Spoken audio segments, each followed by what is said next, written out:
Shabbat Shalom, everyone, and Happy New Year.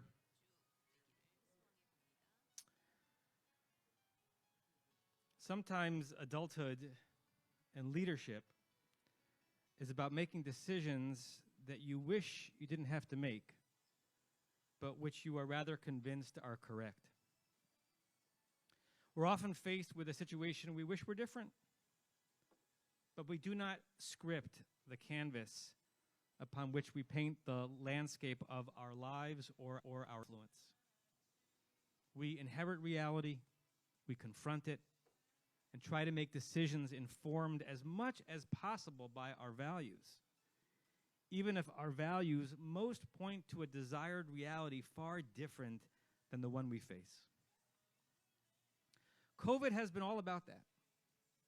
Decisors around this institution and city and nation and globe, faced with a situation they rued, having to make the best possible decision given the circumstances. Now, such are the decisions that are most easily gainsayed, for they emerge from a less than perfect situation. And as such, the decisions themselves are vulnerable to second guessing, ridicule, and even contempt. Certainly, they are vulnerable to not being understood. I and the members of the Beth leadership made such a decision recently. It was to permit a group of Temple Beth members to self-organize under the informal imprimatur of the Beth communal banner, but not as a formal Beth group with direct oversight from staff, as a cohort of conservative political thinkers. A subset of them came to us with this request. In recent months and years, they, many of them decades-long devoted members of the community, testify to feeling on the outs, judged a priori for anything they might say or do in the community as a result of their identifying as conservatives. They felt they were losing their sense of feeling at home within what had been, for a long time, their beloved spiritual home. And in an era in which many conservatives decry safe spaces as arenas full of liberal snowflakes, this group of conservatives ached for a safe space within Temple Beth which would be free from recrimination. And in an era in which many liberals tout safe spaces and properly insist on our listening to and believing those who say they feel uncomfortable, targeted, othered, and treated unfairly, some on the more liberal side in our community contested whether this group of conservatives' experiences were real, legitimate, worthy, and whether creating a safe space for them to gather, share ideas, and be a community within a community was proper. Here's the Synagogue Life 2022. The decision weighed on us, mostly not because we were that split on what the decision ought to be. That decision seemed rather obvious to us. But it was weighty because we rued having to make it in the first place, bucking a growing and, to me, troubling trend within Jewish communal life. Beth proudly exists as multichrome, eschewing the notion that what one believes about God charts in only one direction regarding what one must believe about country, about America, about poverty, about racial injustice, or about how to vote in an election. Decades ago, way before me, this community pioneered a multiple minyan model, suggesting there is more than one way to pray to God, even within a community. And within this community, and within each minyan in this community, we have AIPAC donors, J Street devotees, nearly avowed anti-Zionists, and those who might support the ZOA, but might do so surreptitiously lest they be reprimanded. We are wonderfully kaleidoscopic. I'm proud of that, even and especially during these times of riven national identities. A civil war may be raging and burgeoning out there, but we have found a way to be one community, one tent, at 1039 South La Cienega. And for as long as I am the rabbi here, that will be a stated, clear aspiration. And so the decision we made sat well with us. But the circumstances that pushed us to have to make it did not. All of us wish that there were no need for individual subgroups within our community to have to self-organize as such, especially if that self-organization was not just to offer niche programming, which we do all the time, but because the self-organization stemmed from their feeling unwelcome, lacking and embracing space to be who they really are. As a political being who myself rejects over-labeling and thinks it's dangerous, and who straddles a wide center and answers the question about whether I'm right-wing or left-wing by saying, tell me what issue we're talking about, and I'll tell you where I stand for now and why I'm open to reconsidering, I witnessed firsthand some of the pain this group of Temple Beth Am conservatives spoke of. One memorable example for me was at one of our Hanukkah monologues within the last few years. If you haven't experienced them, these powerful curated evenings of self-revelation are stirring gatherings. People share from the depths of their soul, and it's near impossible not to feel pulled into their narrative. One year, one of the presentations veered from personal and vulnerable sharing into political grandstanding. And it did so in a way that at least seemed to suggest that the presenter just assumed that such a stance would resonate with every person present. And if not, too bad. That was the tone. As someone not personally so at odds with what this person presented, I did not feel wounded or othered. But I knew that any person present who tended more towards the conservative side of American political thinking would not have experienced it as if they had been invited to consider a different approach, but rather that they had been bludgeoned by the presenter's certainty on the issue and certain expectation that every person present agreed. One longtime member of the community, a beloved, gentle, generous, and utterly humane person who self-identifies as conservative, gently and privately wept that night, and then emailed me the next week, wondering if Beth Am could still be a home. Such moments dig at me profoundly, and they dig at me in a very similar way they would if the person feeling that way, that outed, that unmoored, were feeling it because they were part of the LGBTQ community, or the Black, Brown, Asian community, or the indigent community, or yes, the liberal leftist community, and such felt patently unsafe or unwelcome in our midst because of it. Small tents help define what we believe and what we don't, what is right and what is wrong, what is acceptable and what is not. If somebody wanted to start a Messianic Judaism minyan in our building, we'd say no. But our tent must be big enough to include those on all parts of the political, sexual, gender, racial, and financial spectrum. It simply cannot be forbidden or unsafe to be conservative at a conservative synagogue, particularly because we are knowingly varied when it comes to what we believe about God and Torah and religion. How can we be less varied when it comes to what we believe God and Torah and religion say about being an Angelino, a Californian? We can share space with one who disagrees with us about what God says about Judaism, but not about what God says about America. So to come full circle, we agreed to have this group meet. And since they started their soft advertising, more people than they expected or that they knew about identified themselves as being interested. A few said they wondered whether they could still call Beth Am their home. Some had said that they had left their previous shul as a result of their political leanings. Now, how did we get here? And in what way is this topic, this sermon, a Dvar Torah rather than a State of the Union. One of my most treasured teachers, the great Micha Goodman, who teaches at Hartman in Jerusalem and elsewhere, has a wonderful notion about the inverse relationship between one's sense of one's God and one's certainty about one's own decisions and stances.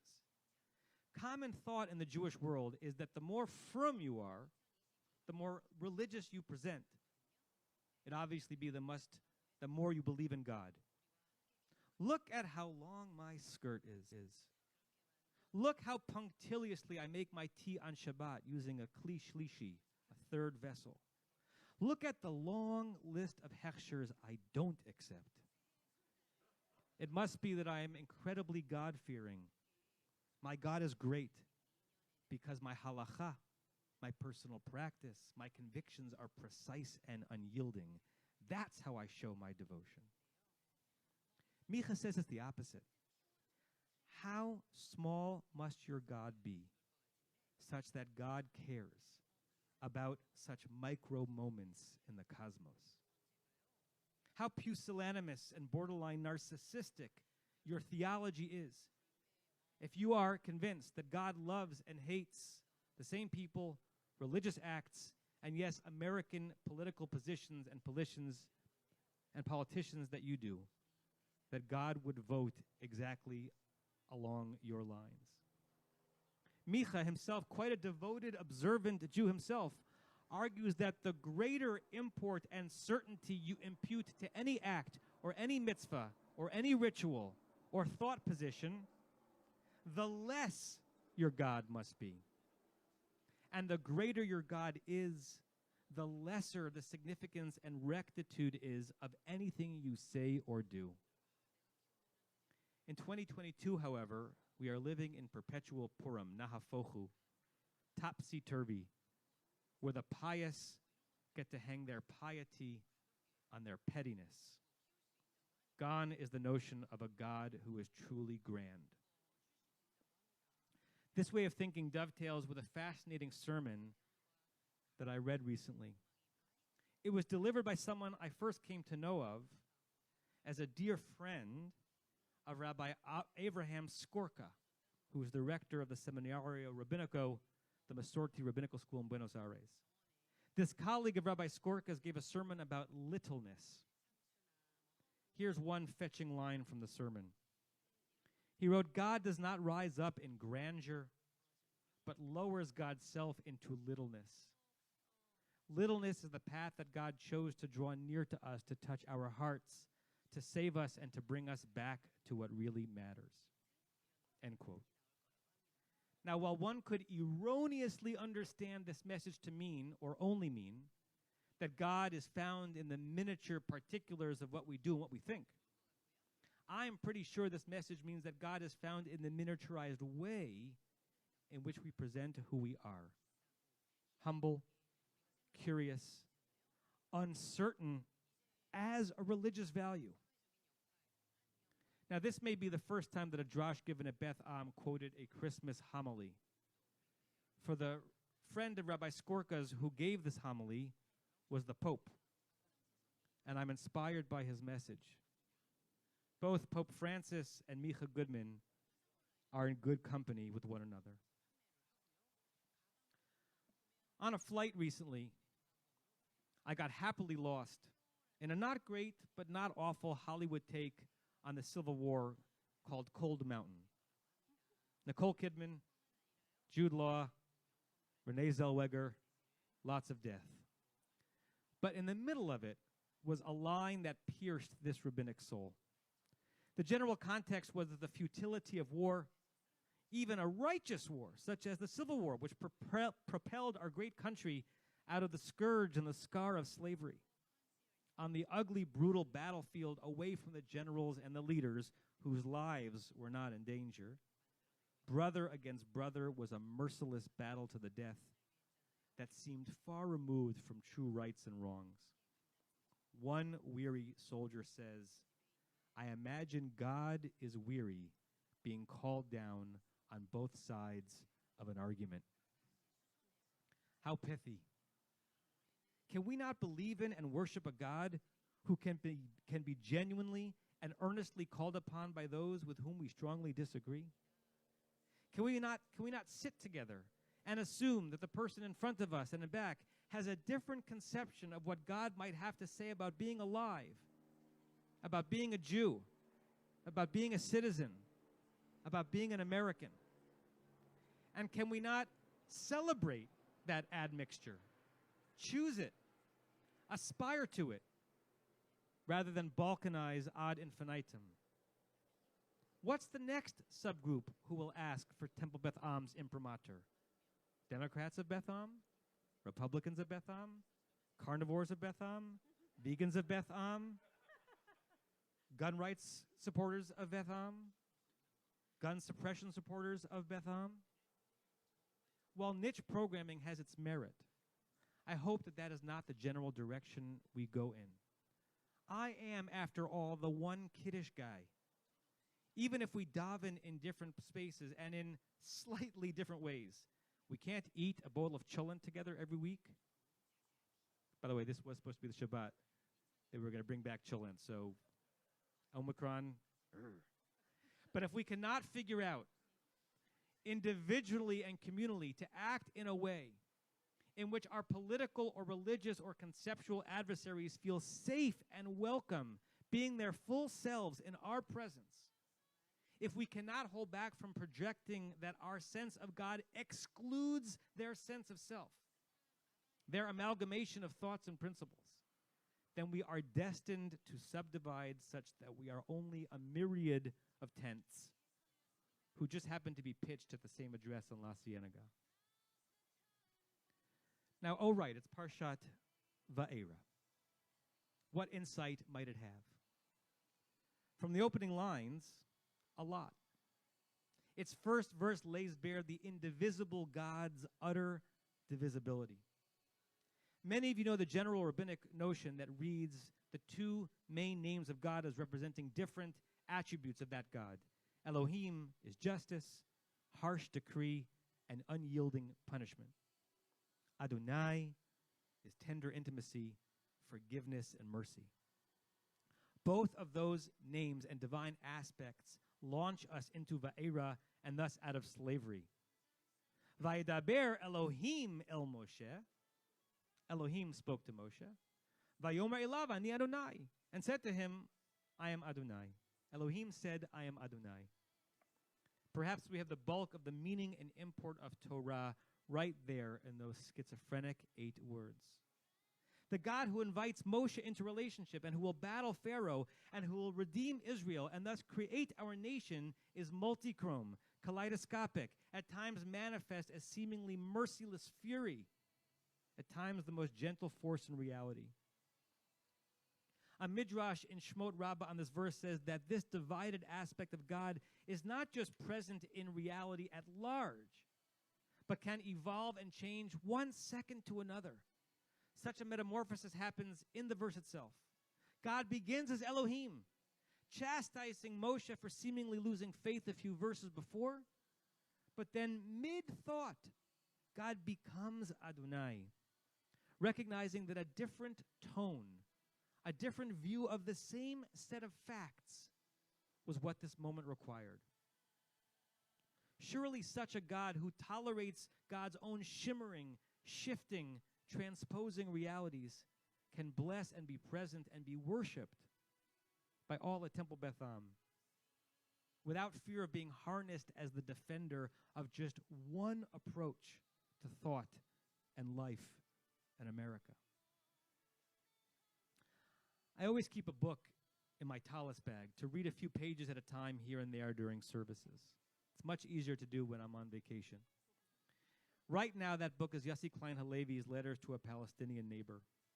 It's a series of short essays written as letters to a conjured Palestinian living just over the valley from Yossi's home in French Hill. The book attempts to describe with clarity and without contempt the truest and most compelling rationale for the Jewish claim to the land of Israel and thus the state of Israel.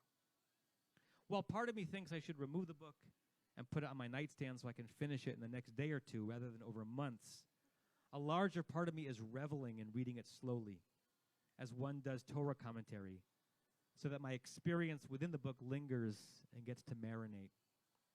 It's a masterpiece, both in its erudition and knowledge of history, culture, and geography, but also in its humility, which does not eviscerate its passion. Its curiosity about the counter-narrative, which takes nothing away from Yossi's convictions about his own. I have never come across such a generous read and attempt at articulation of the narrative of an enemy swore to one's own annihilation. But Yossi does it without self-abnegation and not to curry favor. He does it to model maybe to any Palestinians or Arabs who may have read it, and it has been translated into Arabic, but mostly to us, his more devoted readers, what it means to believe in one's story, one's God, with no apology, but also to make capacious room for the story, the God of the other, even if the other wishes you do not exist, and militates so that you do not.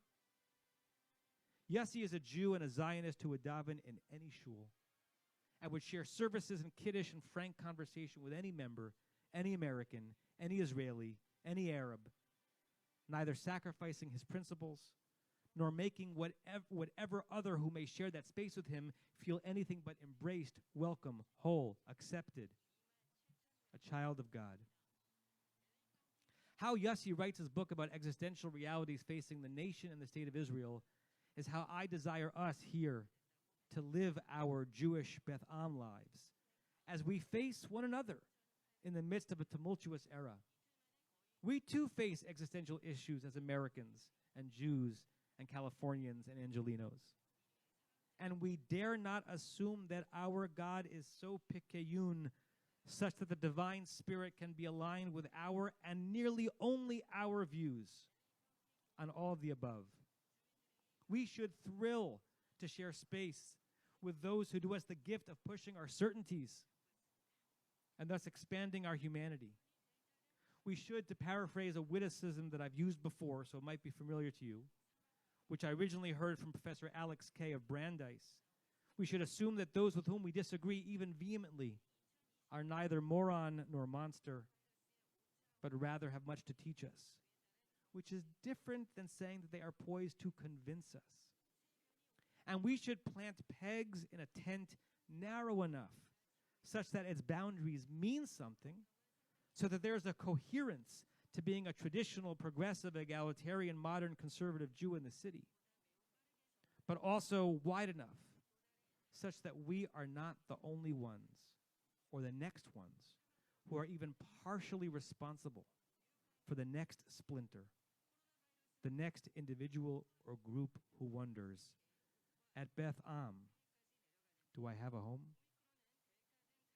Our one God with two names representing endless divinities, invoked with reverence and variety under a singular protect tent.